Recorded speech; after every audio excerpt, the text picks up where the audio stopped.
The book of Second Corinthians, chapter 5, verse 1, 2 Corinthians 5 and 1, 2 Corinthians, the fifth chapter, and the first verse. For instance, we know that when these bodies of ours are taken down like tents and folded away, they will be replaced by resurrection bodies in heaven, God made, not handmade, and we'll never have to relocate our tents again. Sometimes we can hardly wait to move, and we cry out, and so we cry out in frustration. Compared to what's coming, living conditions around here seem like a stopover in an unfurnished shack, and we're tired of it. We've been given a glimpse of the real thing, our home, our resurrection bodies. The Spirit of God whets our appetite by giving us a taste of what's ahead. He puts a little of heaven in our hearts so that we'll never settle for less. That's why we live with such good cheer. You won't see us drooping our heads, dragging our feet. Cramped conditions here don't get us down. They only remind us of the spacious living conditions ahead. It's what we trust in, but don't yet see that keeps us going. Do you suppose a few ruts in the road or rocks in the path are going to stop us? When the time comes, we'll be plenty ready to exchange exile for homecoming. But neither exile nor homecoming is the main thing. Cheerfully pleasing God is the main thing, and that's what we aim to do, regardless of our conditions. Sooner or later, we'll all have to face God. Regardless of our conditions, we will appear before Christ and take what's coming to us as a result of our actions, either good or bad. That keeps us vigilant. You can be sure it's no light thing to know that we'll one day stand in that place of judgment. That's why we work urgently with everyone we meet to get them ready to face God. God alone knows how well we do this, but I hope you realize how much and deeply we care. We're not saying this to make ourselves look good to you. We just thought it would make you feel good, proud even, that we're on your side and not just nice to your face as so many people are. If I acted crazy, I did it for God. If I acted overly serious, I did it for you. Christ's love has moved me to such extremes. His love has the first and last word in everything we do. A new life. Our firm decision is to work from this focus center. One man died for everyone. That puts everyone in the same boat. He included everyone in his death so that everyone could also be included in his life. A resurrection life, a far better life than people ever lived on their own. Because of this decision, we don't evaluate people by what they have or how they look. We looked at the Messiah that way once and got it all wrong, as you know. We certainly don't look at him that way anymore. Now we look inside, and what we see is that anyone united with the Messiah gets a fresh start, is created new. The old life is gone, a new life emerges. Look at it. All this comes from the God who settled the relationship between us and him and then called us to settle our relationships with each other. God put the world square with himself through the Messiah, giving the world a fresh start by offering forgiveness of sins. God has given us the task of telling everyone what he is doing. We're Christ's representative. God uses us to persuade men and women to drop their differences and enter into God's work of making things right between them. We're speaking for Christ himself now. Become friends with God. He's already a friend with you. How, you ask? In Christ. God put the wrong on him who never did anything wrong so we could be put right with God. 2 Corinthians 6, staying at our post. Companions, as we are in this work with you, we beg you, please don't squander one bit of this marvelous life God has given us. God reminds us, I heard your call in the nick of time. The day you needed me, I was there to help. Well, now's the right time to listen, the day to be helped. Don't put it off. Don't frustrate God's work by showing up late, throwing a question mark over everything we're doing. Our work as God's servants gets validated or not in the details. People are watching us as we stay at our posts, alertly, unswervingly, in hard times, tough times, bad times, when we're beaten up, jailed, and mobbed, working hard, working late, working without eating, with pure heart, clear head, steady hand, and gentleness, holiness, and honest love, when we're telling the truth and when God's showing his power, when we're doing our best, setting things right, when we're praised and when we're blamed, slandered and honored, true to our word, though disturbed, ignored by the world, but recognized by God. Terrifically alive, though rumored to be dead, beaten within an inch of our lives, but refusing to die, immersed in tears, yet always filled with deep joy, living on handouts, yet enriching many, having nothing, having it all. Dear Corinthians, I can't tell you how much I long for you to enter this wide open, spacious light. We didn't fence you in. The smallest you feel comes within you. Your lives aren't small, but you're living in them in a small way. I'm speaking as plainly as I can with great affection. Open up your lives. Live openly and expansively.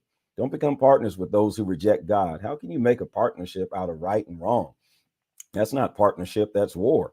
Is light best friends with dark? Does Christ go strolling with the devil? Do trust and mistrust hold hands? Who would think of setting up pagan idols in God's holy temple? But that is exactly what we are, each of us a temple in whom God lives. God himself put it this way: I'll live in them, move in them, into them. I'll be their God. They'll become my people. So leave the corruption and compromise. Leave it for good, says God. Don't link up with those who will pollute you. I want you all for myself. I'll be a father to you. You'll be sons and daughters to me. The word of the master, God.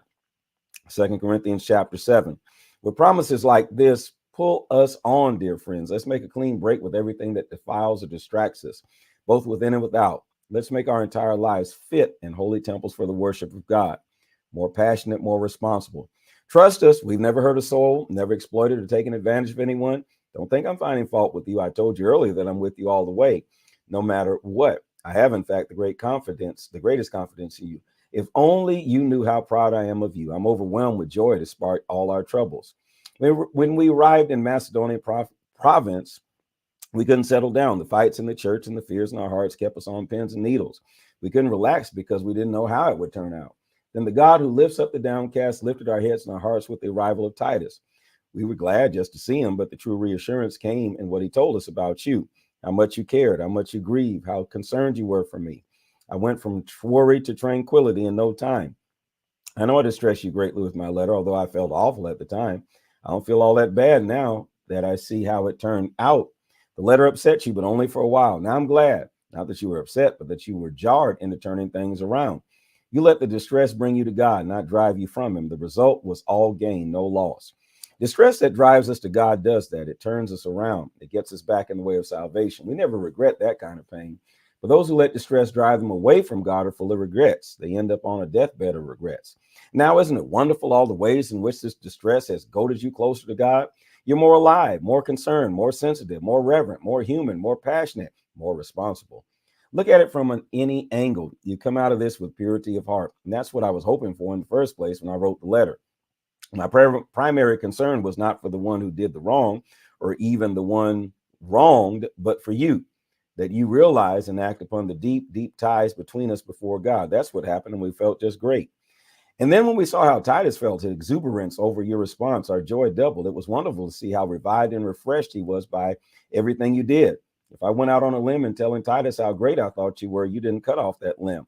As it turned out, I hadn't exaggerated one bit. Titus saw for himself that everything I had said about you was true. You can't quit talking about it, going over and over again. The story of your prompt obedience and the dignity and sensitivity of your hospitality. He was quite overwhelmed by it all. And I couldn't be more pleased. I'm so confident and proud of you. 2 Corinthians chapter 8, the offering.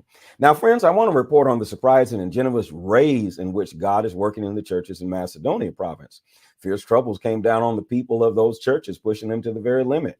The trial exposed their true colors. They were incredibly happy, though desperately poor. The pressure triggered something totally unexpected, an outpouring of pure and generous gifts. I was there and saw it for myself. They gave offerings of whatever they could, far more than they could afford, pleading for the privilege of helping out and the relief of poor Christians. This was totally spontaneous, entirely their own idea, and caught us completely off guard. What explains it was that they had first given themselves unreservedly to God and to us. The other giving simply flowed out of the purposes of God working in their lives. That's what prompted us to ask Titus to bring the relief offering to your attention so that what was so well begun could be finished up. You do so well in so many things. You trust God, you articulate, you're insightful, you're passionate, you love us. Now do your best in this too. I'm not trying to order you around against your will, but by bringing in the Macedonians' enthusiasm as a stimulus to your love. I'm hoping to bring the best out of you. You're familiar with the generosity of our Master Jesus Christ. Rich he was. He gave it all away for us. In one stroke, he became poor and we became rich. So here's what I think. The best thing you can do right now is to finish what you started last year and not let those good intentions grow stale. Your heart's been in the right place all along. You got what it takes to finish it up. So go to it. Once the commitment is clear, you do what you can, not what you can't. The heart regulates the hands. This isn't so others can take it easy while you sweat it out.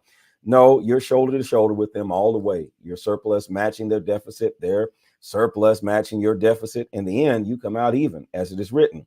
Nothing left over to the one with the most, nothing lacking to the one with the least.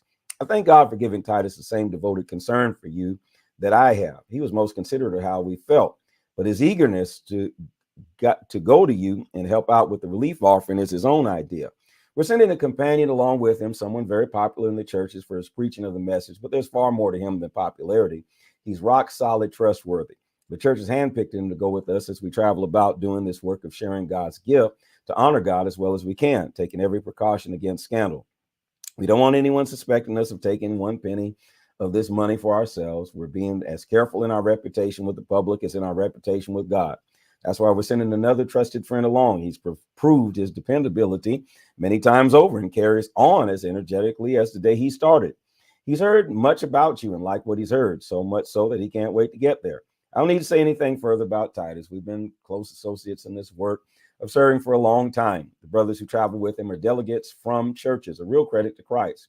Show them what you're made of, the love I've been talking about in the churches. Let them see it for themselves. This is the word of the Lord. Place it in the comment section. This is the word of the Lord, and follow, like, share, and subscribe. Share